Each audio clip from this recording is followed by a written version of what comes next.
আপনি যাদের জন্য রাতভর কাজ করে গিয়েছেন, তারাই একদিন আপনার বিরুদ্ধে ষড়যন্ত্র করবে। তারাই একদিন আপনার বিরুদ্ধে সাক্ষী দেবে, আপনার বিরুদ্ধে মামলা হামলার যত কিছু আছে সবকিছু করবে। একদিন দেখবেন আপনাকে পথে বসিয়ে দেওয়ার জন্য তারা হামাগুড়ি দিয়ে লাগবে আপনার পেছনে।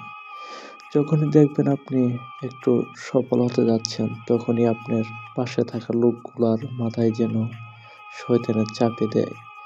কখন আপনাকে তারা পা ধরে টেনে মাটিতে নামাবে, এটাই তাদের পরিকল্পনা থাকে। কিন্তু সতর্কভাবে চলতে থাকবেন আপনি।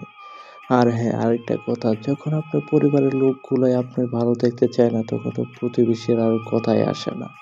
তখন প্রতিবেশীরা চাইবে আপনাকে টেনে হিঁচড়ে নামাতে তাদের সঙ্গ দিয়ে।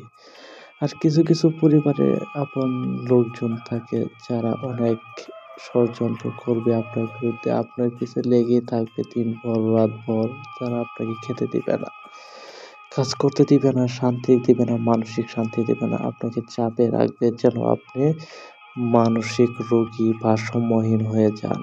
সেজন্যই আপনাকে সতর্ক থাকতে হবে, কেয়ারফুল হতে হবে আরো, যাতে আপনার বিরুদ্ধে কেউ ষড়যন্ত্র না করতে